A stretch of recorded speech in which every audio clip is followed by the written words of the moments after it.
Ladies and gentlemen, you are watching yet another episode of Lima Shenanigans of 1977. It's Thursday night, and you know what that means. It's time for your TNA Event Center Wrestling Report.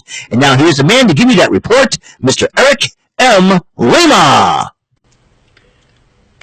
Thank you very much, Mr. Announcer, sir. Well, hello there, everyone. Welcome to yet another episode of Lima Shenanigans, 1977, episode 1828, excuse me. How's it going, everybody? Hope everyone had a blessed day today. November the 21st, 2024, 10:17 p.m. First and foremost, I want to welcome a new subscriber to the channel. It's back with an old friend, and I had him blocked 5 years ago because he was annoying. But you try to reason with the guy and everything else, try to calm him down. But time heals all wounds. I'm always a forgiving person. I want to welcome back Mr. Mitchell Hodek. And Mitchell Hodek, I hope you behave yourself this time around. And welcome to my new channel. And I know a lot of things have changed in 5 years, and hope you like my content that I decided to come out have. And so welcome back to an old friend, Mitchell Hodek. Mitchell, welcome back, my friend. I hope you're having a wonderful. And if you want to ask me how I got the Flash game shows, I'd be more than happy to tell you. Just watch my other videos from that. So welcome back, Mitchell Hodek, and welcome to my new channel. Here's the fun part where we also, because we did Rant and Rave. I did Rant and Rave episode 267 of the show. Next week's the Thanksgiving special. And also, just finished watching TNA Impact on Thursdays. And as you know, we are doing a lot of things. Wrestling has been a huge deal. And, today we had a lot. We had some, today, had fun playing Press Your Luck and all. But I got some bad news, folks. As you know, the physical copy, for the physical edition of the Marvel vs. Capcom Fighting Collection is coming out tomorrow.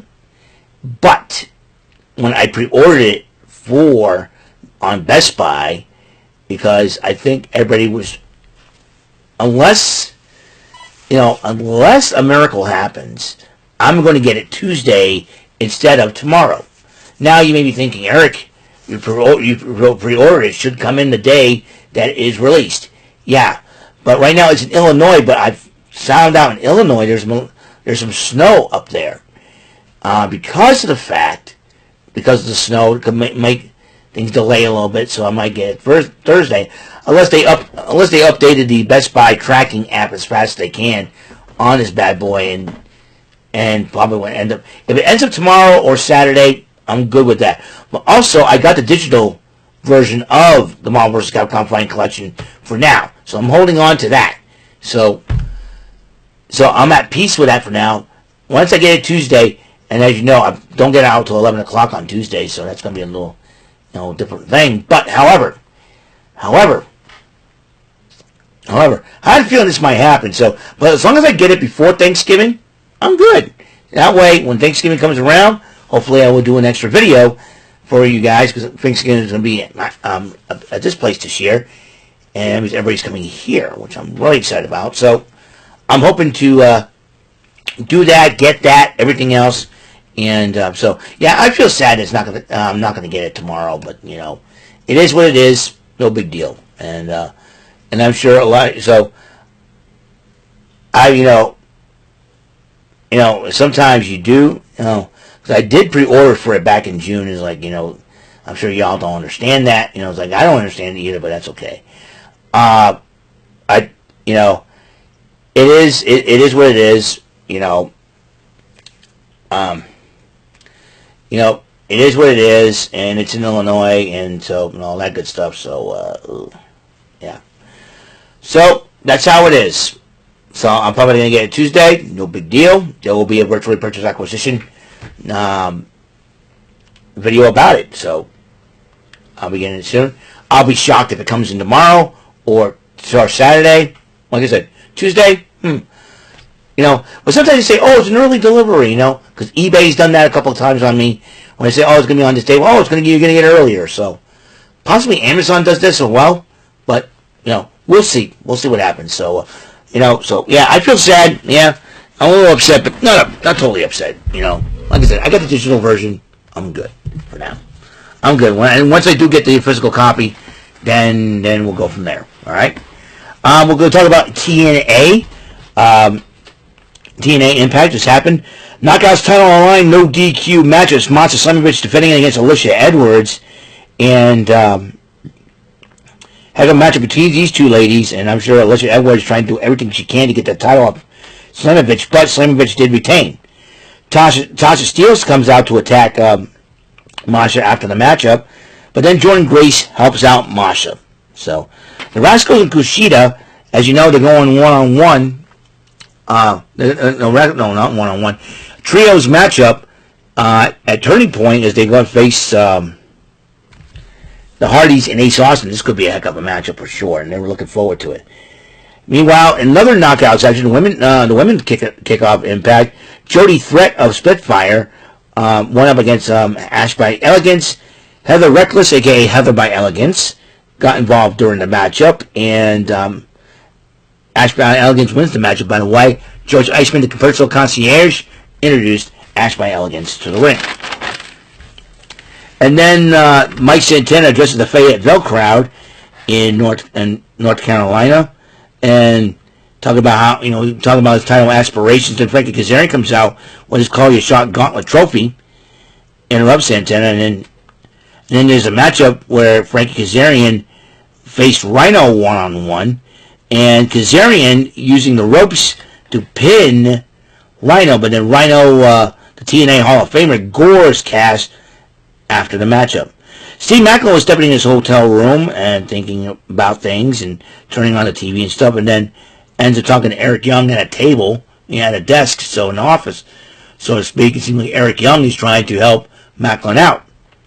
I think Eric Young and Steve Macklin could join forces as a team. I think Eric Young probably take Macklin under his wing and mentor him in the ways of the mind game. So I'm thinking, this will be very interesting to say the least.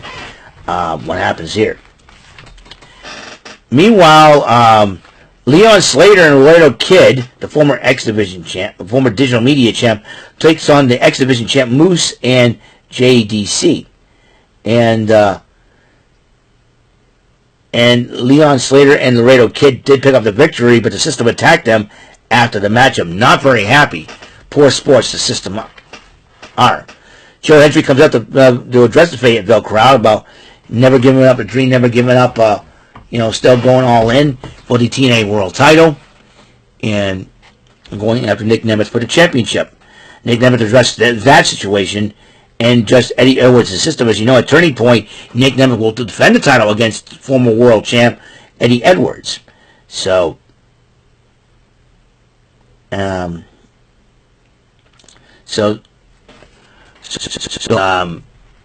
who knows for sure what's going to happen in that matchup.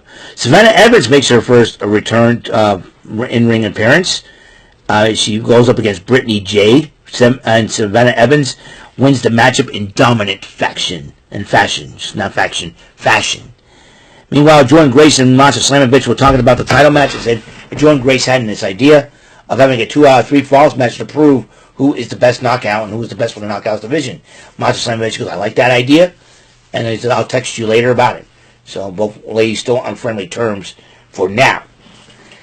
As you know, another trios matchup to have the main event as Ace Austin teaming up with the Hardys. As you know, they're having a trios matchup against the Rascals and Kushida as they go up against.